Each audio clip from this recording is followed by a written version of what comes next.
৫ই আগস্টের আগে বাংলাদেশে ডক্টর ইউনূসকে অপছন্দ করত এবং পছন্দ করত যে জরিপটা সেটা হচ্ছে আওয়ামী লীগের মোটামুটি ৯০% নেতাকর্মী ডক্টর ইউনূসকে কারণে অকারণে অপছন্দ করত। আর ৫ই আগস্টের পরবর্তী সময়ে ৫ই আগস্টের আগে যারা ডক্টর ইউনূসকে খুব বেশি পছন্দ করতেন তারা আস্তে আস্তে ওনার অনেক বড় সমালোচক হয়েছেন। বিশেষ করে বিএনপির নেতাকর্মীরা আপনি যদি ভালো করে দেখেন যে ডক্টর ইউনূসের প্রতি তাদের আভ্যন্তরীণ বা অন্তরের ভেতরে থাকা যে ফিলিংসটা সেটা খুব বেশি পজিটিভ না।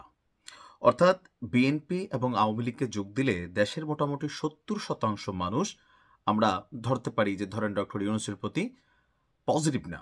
এনসিপিও ইদানিং পজিটিভ না, জামাতও পজিটিভ না। তার মানে এই দলগুলোর ভোটার সংখ্যা অথবা আপনি যদি তাদের একটা জরিপ ধরেন মোটামুটি ৮০ থেকে ৯০% মানুষ এই দলগুলোতে কানেক্টেড। তো তারা কিন্তু মোটামুটি ডক্টর ইউনূসকে পছন্দ করেন না। বিভিন্ন বক্তব্য বক্তৃতায় বা তাদের বিভিন্ন রকমের স্টেটাসে এটা অনবরত সামনে আসে। আর ওপার বাংলা থেকে অর্থাৎ ভারত থেকে শেখ হাসিনা বলার চেষ্টা করছেন যে বারবার ডক্টর ইউনূসের জনপ্রিয়তা নেই এবং তার বিরুদ্ধে যে কোনো সময় একটা অ্যাকশন করলে এদেশের মানুষ পাশে দাঁড়াবে না। কিন্তু মার্কিন যুক্তরাষ্ট্র একটা জরিপ প্রকাশ করেছে, যে জরিপটার এই মুহূর্তে আওয়ামী লীগ বিএনপি যারাই আছেন প্রত্যেকেরই ঘুম কেড়ে নিয়েছেন যে এইটা ভাই কেমনে হয়ে গেল।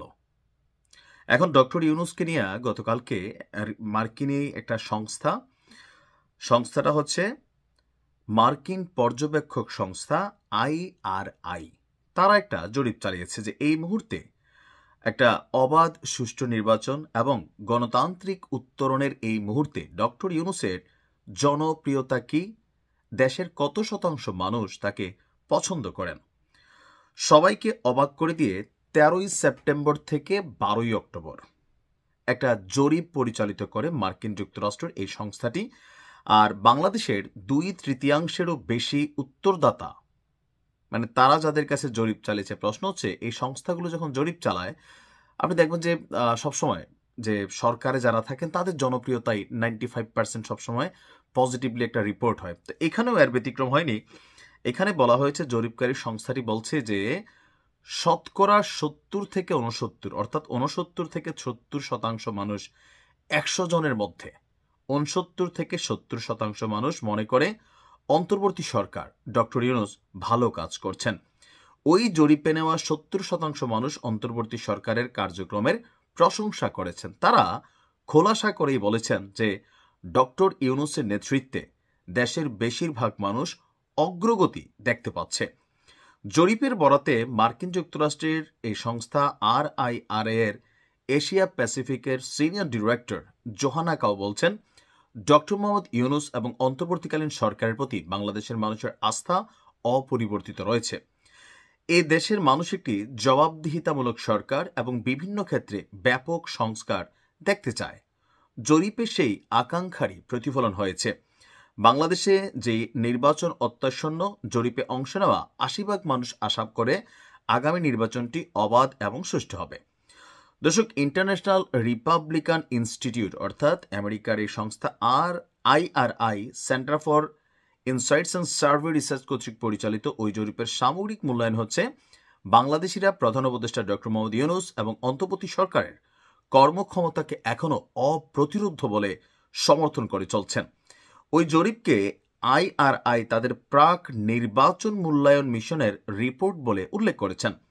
প্রতিষ্ঠানটি এও নিশ্চিত করেছে যে সীমিত পরিসরে হলেও আগামী ফেব্রুয়ারিতে প্রস্তাবিত বাংলাদেশের ত্রয়োদশ জাতীয় সংসদ নির্বাচন পর্যবেক্ষণ করবে IRI। এখন এই যে জরিপ আর বর্তমানে ডক্টর ইউনূসের যারা উপদেষ্টারা আছেন তাদের বিভিন্ন কর্মকাণ্ড অথবা ডক্টর ইউনূসের নেওয়া বিভিন্ন সিদ্ধান্ত, বিশেষ করে যেগুলোতে রাজনৈতিক একটু ধাক্কার বিষয় আছে, যেমন চট্টগ্রাম বন্দর বোঝে না বোঝে, এটা নিয়ে কিন্তু একটা বিশাল শ্রেণী ডক্টর ইউনূসের বিপক্ষে। ধরতে পারেন বাংলাদেশের শতকরা 90% মানুষ রাজনৈতিক কি বলে যে পার্ট অফ সাইড থেকে তারা এটার বিপক্ষে আছে। এছাড়া সংস্কার আসলে কোথায় হচ্ছে এই প্রশ্ন মানুষ করছে। তো তাহলে IRI যে জরিপটা করছে এটা কি দেশের 20 কোটি মানুষের মধ্যে ধরেন তারা বলছে 2/3 12 থেকে 14 কোটি মানুষের উপরে রিসার্চ করছে? জীবনেও না।